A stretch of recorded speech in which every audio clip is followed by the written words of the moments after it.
You know, in the 1970s was a weird time. A lot of former Cincinnati Reds ended up with the Montreal Expos either directly or indirectly through trade or free agency or whatever. Now, this guy, you talk about a space cadet. I never liked him with the Montreal Expos.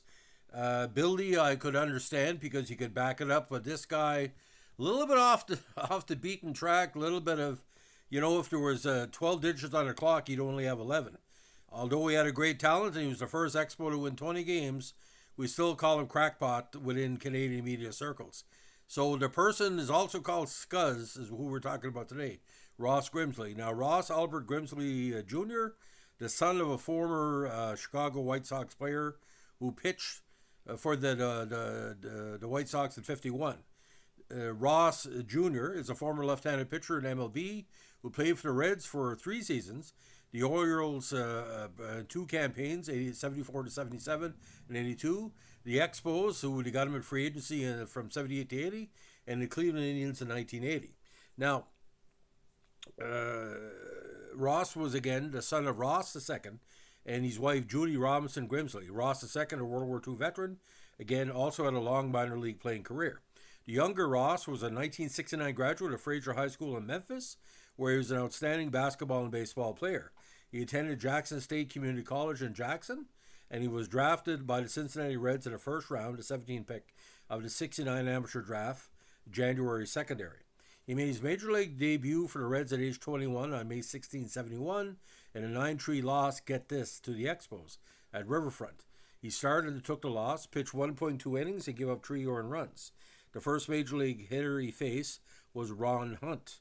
In 26 starts that year, he posted a 10-7 record with a 3.57 ERA and was considered one of the top rookies on the season. He followed it up with a better season in 72, leading the Reds to the World Series. He went 14-8 with a 3.5 ERA for the National League champions. He also had a strong World Series, going 2-1 in 4 games, treated relief with a 2.57 ERA as the Reds fell to the Athletics in 7 games. In 73, his winning streak continued. He was 13-10 with a 3.23 ERA as the Reds won the NL West division. Now, this is where it got freaky. He wasn't too well liked by Sparky Anderson. Sparky Anderson and the Reds were well known for conservative appearance rules for its players. Flouting the team rules with long hair, he ran afoul of Sparky, who requested after the 73 season that Grimsley be traded in order to not bother with him anymore. That was a published report. He, along with Wally Williams, were sent to the Orioles for Merv Ruttenman, Junior Kennedy, and Bill Wood 2 months later on December 4th of that 73. Now, the deal paid off for the Orioles in 74 as Grimsley won 18-13 with 17 complete games and a career-high 39 starts as the Orioles were American League East Division champions. Now, this was his second, again, championship season in 3 years. In 75 and 76, these totals were down with records of 10-3 with a 4.07 ERA and an 8-7 with a 3.95 ERA. In 77, he was 14-10 with a 3.96 ERA. Now, Montreal in the late 1970s were signing a lot of free agents. The coffers were open, the Bromptons, and when he filed for free agency, Montreal was quite interested in getting him. This happened after his fourth campaign with the Orioles. He then signed, get this, a 6-year, $1.1 million contract, almost $200,000 a season, close to Reggie Jackson money, with the Expos on December 6, 77. The Orioles had attempted to trade him to the Expos for Barry Foote prior to the 77 season. Grimsley rewarded the Expos with his best year in 1978. He was named to the 1978 National League All-Star team and finished 7th voting for Cy Young in the NL. Again, the first Expo to win 20 games with a 21-11 record, 19 complete games, 3 shutouts, 263 innings pitched at a 3.05 ERA. Now, I watched the whole season with Grimsley, and he well deserving of the victories, but there was no charisma with his style. It wasn't like a Jim Palmer or a Tommy John or a Bert Hooton. Like I said, a very workmanlike performance. Now, the next season, we came back to reality with him. He fell to a record of 10-9 with a 5.35 ERA. In 1980, he was only 2-6 with a 6.31 ERA for the Expos. And on July 11th, he was traded to the Indians, for whom he went 4-5 with a 6.75 ERA. Like I said, take the money and run. Now, he was eventually released by the Indians and didn't play in the majors in 81. In 82, he returned to the Orioles, pitched 21 games in his final major league season.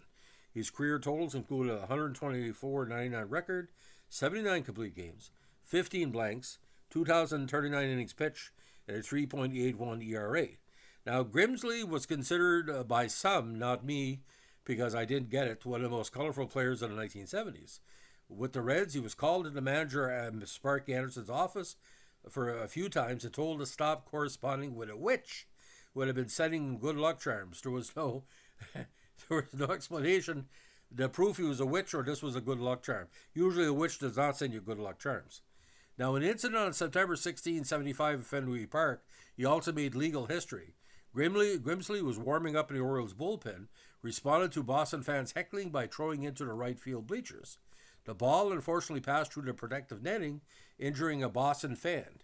The fan, who was named Manning, later successfully sued Grimsley, and the Orioles under responded superior in the precedent case, Manning versus Grimsley. Now, this case has been cited in law casebooks to highlight the scope of employment law as it relates to agency, which means you're responsible for the players or the athletes causing injury to fans. He was once accused by Yankees manager Billy Martin in 1977 of throwing spitball pitches using Vaseline hidden in his hair, but who would know, because it was usually greasy in appearance anyway, due to Grimsley's penchant for not showering during winning streaks. Imagine what he smelled in 1978. In addition to his nickname Scuz for his grooming habits, he was also called Crazy Eyes for wearing turquoise contact lenses. Now, after his career ended, he was a minor league instructor for the Orioles, the Braves, the Mariners, and Phillies. Since '99, Grimsley has been a minor league pitching coach, mostly for the San Francisco Giants and for the AA Richmond Flying Squirrels. He has also co-hosted pregame Orioles coverage of Baltimore's WJZ-FM 105.7, the team's flagship radio station. He and his wife live outside of Baltimore.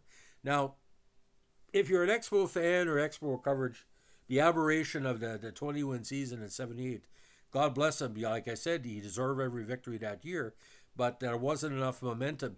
What he did in 1979 and '80, if he would have been a better pitcher, we would have bet the Pirates in '79 because we only were there until the last 3 games of the season. They would have won that last series.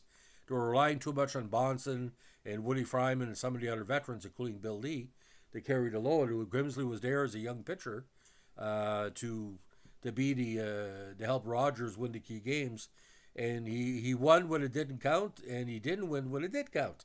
And as an Expo fan, when he left, good riddance, because he really cost us a lot. We could spend the money on somebody like a Bert Blyleven or somebody key like that.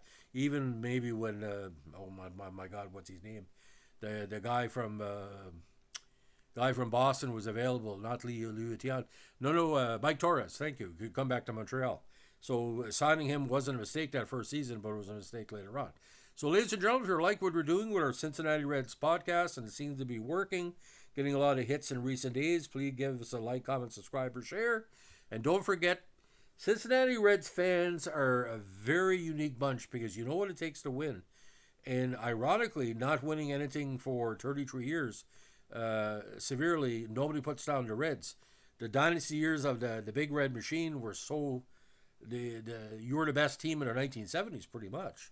If something would have happened, you would have won at least, 4 World Series.